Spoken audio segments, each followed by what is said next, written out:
Hello everyone, welcome to the next video on module 1, that is in the introduction part. We were discussing on the topic of simulation of queuing systems in the last video. So continuing with that, a queuing system is described by its calling population, the nature of its arrivals, the service mechanism and the capacity and the queuing discipline. So simulation is often used in the analysis of queuing models. In a simple typical queuing model, we can see here the calling population and the waiting line and the server.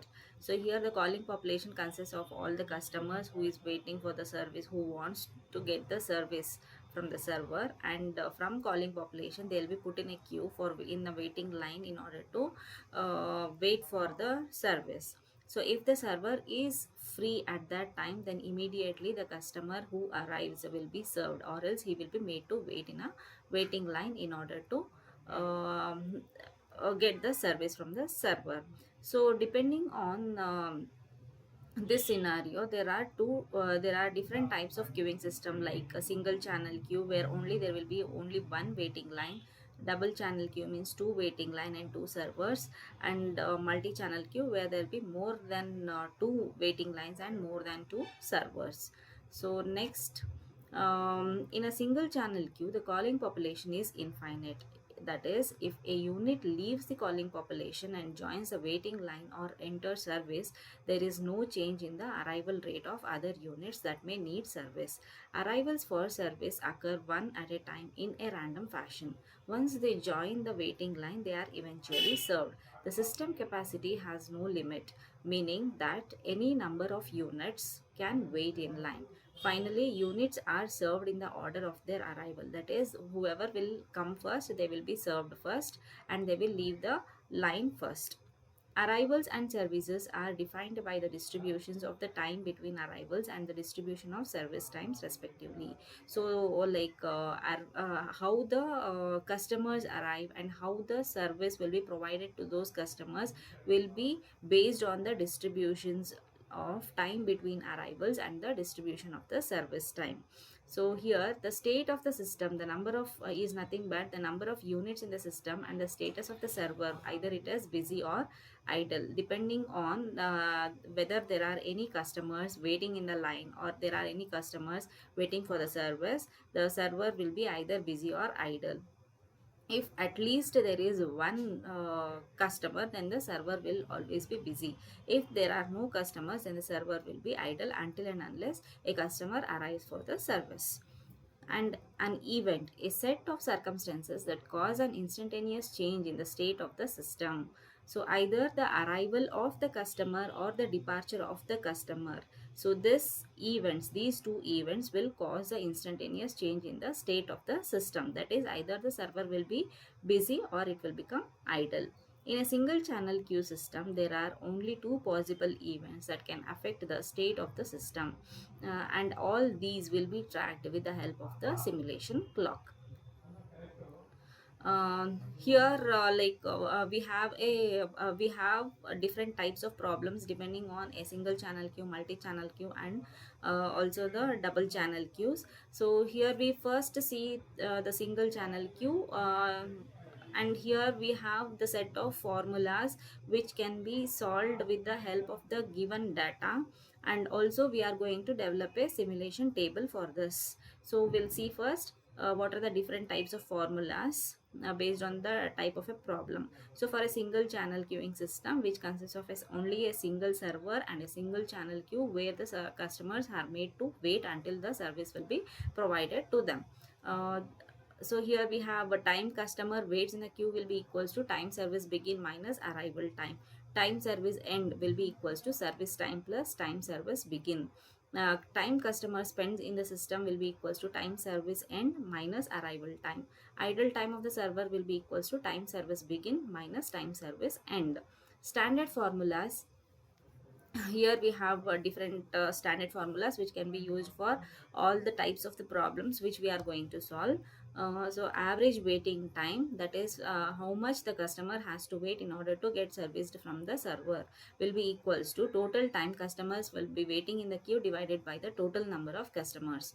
Probability wait, that is customer wait, will be equals to number of customers who wait divided by total number of customers. Probability of idle server, that is the idle time of a server, will be equals to total idle time of server divided by total runtime of simulation. Average service time will be equals to total service time divided by total number of customers.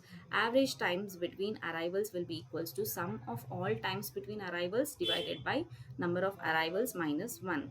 Average waiting time, those who wait in the queue, will be equals to total time customer wait in the queue divided by total number of customers who wait. Average time customer spends in the system will be equals to total time customer spends in the system divided by total number of customers. So here, based on what are the details or what are the things asked in the question, we go for the type of formula, and we have to solve for the values, and then we have to uh, enter it in the simulation table. So here we have a simulation table. In a single channel, we will go with the example here. In a single channel queue, in a single channel queuing system, inter arrival times and the service times are generated from the distributions of these random number variables. The examples that follow show how such times are generated. For simplicity, assume that the times between the arrivals were generated by rolling a die 5 times and recording the up phase. So whatever will be shown in the up phase of the dice, that will be taken as a value randomly.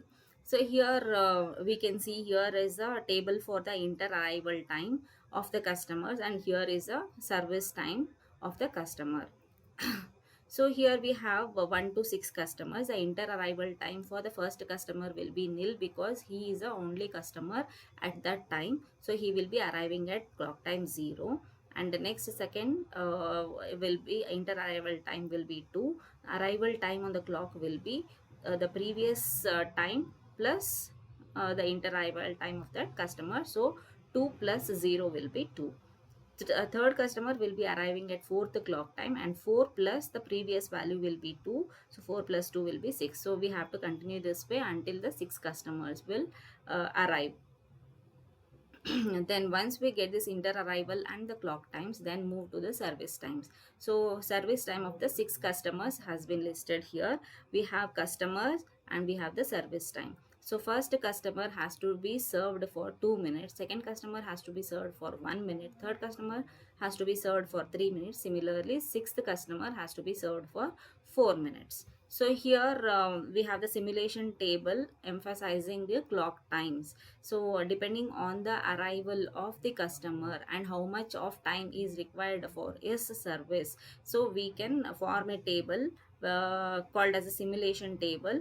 Here we can see for first customer, I'll be explaining you. So first customer, the arrival time will be 0. It is taken from table 2.2, and time service begins also as soon as he arrives. The server will be idle and he will be providing the service for the customer. So once a customer arrives at clock time 0, he will be served. So what is the service time of the customer 1 is 2. So that 2 will be taken here, and 0 plus 2 will be taken as the time service ends. That is 0 plus 2 will be equals to 2. So next time when the next customer arrives, then he will be his arrival time is 2, and once he arrives, then the time service will begin, because at clock time 2 the server will complete its service for customer 1 and it will be idle. So once it arrives, when the customer 2 arrives, immediately that also will be serviced, and the service time for the customer 2 is 1, and 2 plus 1 will be equals to 3. So similarly it continues for the 6 customers. The 6th customer will be arriving at clock time 15, and the time service begins will be equals to 15, because at 12 the customer 5 will be served and his service will be completed. So 15 plus the service time will be equals to 4. 15 plus 4 will be equals to 19. So once this is done, then we can go for the chronological ordering of the events. That is, different types of events which we see in this single channel queue are arrival and departure of the customers. So depending on the arrival and the departure of the different customers, we can go for the chronological ordering of the events. That is, first customer when he arrives, when he departures, then the second customer when he arrives and when he departures. So all this will can